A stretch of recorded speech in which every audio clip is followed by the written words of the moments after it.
All right. Good morning, everybody. Thank you so much for joining us. We are the Fourth Dimensional Thinkers.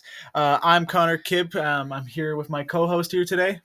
Hi, I'm Mr. Truth. Can't give you my full name because, they'll find me, but I'm very honored to be on this show. I've been listening for as long as I can remember, which is not very long, but. All right. Yeah. Thank you, Mr. Truth. We've been on here since about 2020. Ever since the pandemic. They wanted you to think that it was a pandemic, but don't worry. We figured that one out on our first episode. Yeah, it was actually a virus the whole time. I know it was actually not made in the lab, but we are getting off topic already. So, Mr. Truth, I wanted to present to you something very interesting that scientists are just now discovering. Have you Really? ever heard of El Nino? El Nino. No, I have not, surprisingly. Yeah, well, that it is very surprising because this is actually a pretty big deal. So, are you aware of the Pacific Ocean? Think I might have heard that one once. It's not the Atlantic Ocean. It's the one to the Oh, left. is that inside the Earth?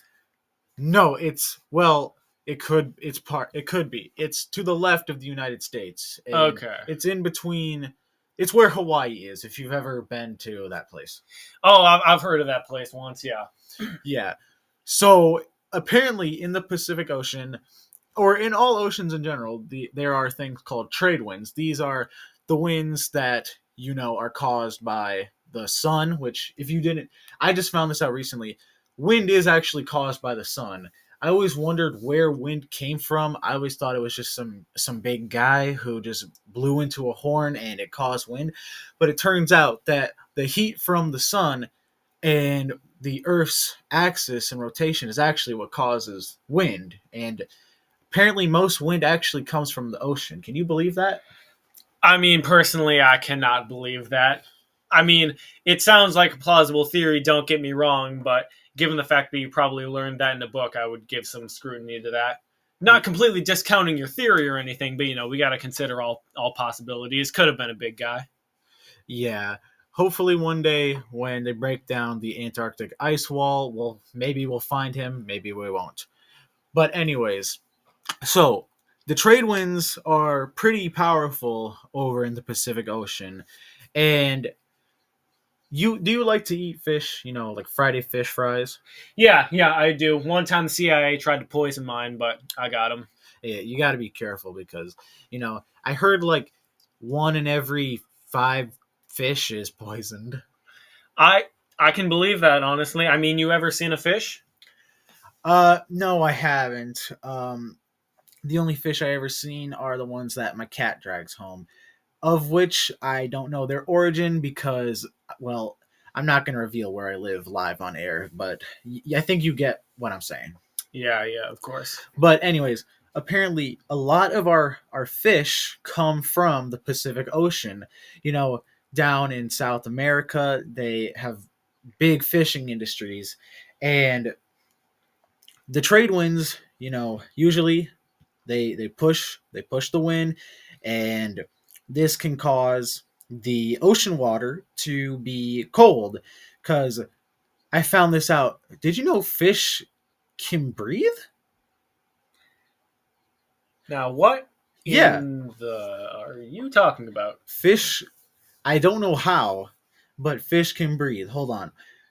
Let me look this up.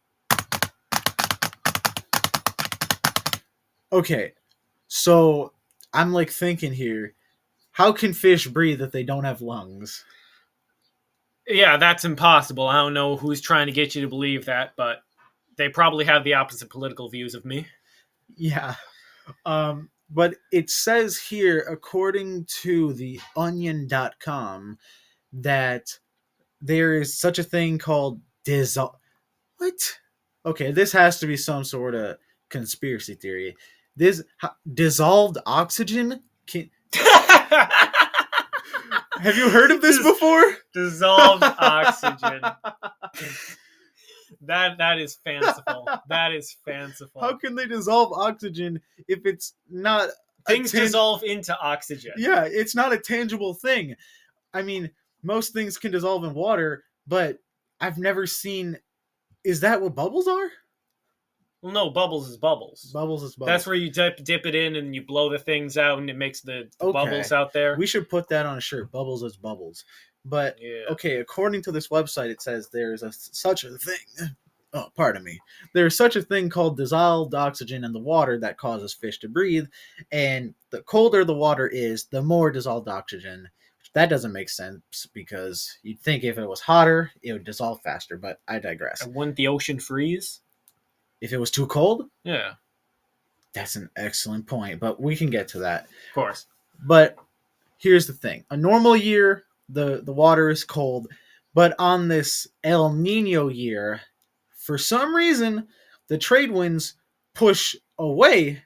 They push away from the Americas, and this causes such a thing called upwelling, where hot water actually rises up, and that means somehow there is less dissolved oxygen. So fish do not like to be there, which causes our fisheries to be poor.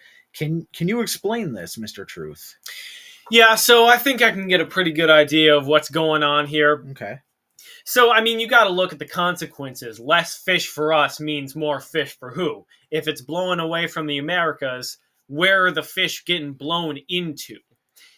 Now, I don't know where that could be. Probably someplace that ain't America. They're all fake countries to me, anyways. But wherever it is, they're taking our fish. So I think it's got to be them's controlling the weather, you know? Yeah. We know they can do that from those space lasers and everything. I isn't that what caused the cut in the ozone layer, the space lasers? Yeah. No, and then they try to tell you it's because of like biofreeze or whatever. And CFCs, chlorofluorocarbons. That ain't even a real How thing. How can fridges destroy something all the way up in the stratosphere? That doesn't make sense. I don't believe in nothing with more than like 15 letters. I agree with you. So you're thinking that when the trade winds happen, another nation puts up a big net in the sky, and the fish that get blown over there get caught in the net? You know, that might. I was not even thinking that. That is a real good idea. If I were an evil nation, I would probably do that. See, what I was thinking is more they get blown underwater. Because, you know, you ever seen a wave and it curls over? So then the air gets pushed underwater. But they never think about where all that air goes when it gets pushed underwater. So it catches the fish. And then where does it go? Why would they be sending the fish underwater? Why? To Atlantis. That's the one place that we know to be under the water, but still above the surface of Agartha. But why would Atlantis be in the Pacific Ocean, my friend? Why not? Wait, you think it's going to be in the Atlantic or the other one? Or the other one? How many oceans are there? I don't know. I know there's the Pacific, the Atlantic, and whatever. Maybe they got the oceans mixed up when they named them. Maybe that's where Atlantis is. Well, I saw on an old map once ago that there was only like one or two oceans. And what's even the crazier thing is this map didn't even have any of the Americas on it. So there's like thousands of these maps. How could they have a map without America on it? And that's what I'm saying. So I'm thinking this is either communist propaganda to erase America from history, or we ain't even in America. Ooh. That's a thinker right there. Well, anyways, to all my viewers out there, I hope that you learned something about this supposed El Nino phenomenon. According to them, this causes the fish to get blown away, and it's less fish for us. I think I agree with my partner here that Atlantis is hoarding all the fish. You know, they have an underwater, maybe underground civilization, and during a normal year, they just decide not to take our fish. Well, Mr. Truth, thank you so much for joining us. Thank you very much for having me on. Most would be too afraid to have such a high-minded individual as myself on here, but I'd say you're a good man. Yeah, of course. Well, to everybody, we will come back next week when we talk about the wildfires of California and how Donald Trump is causing them. Well, thank you very much. Have a nice day.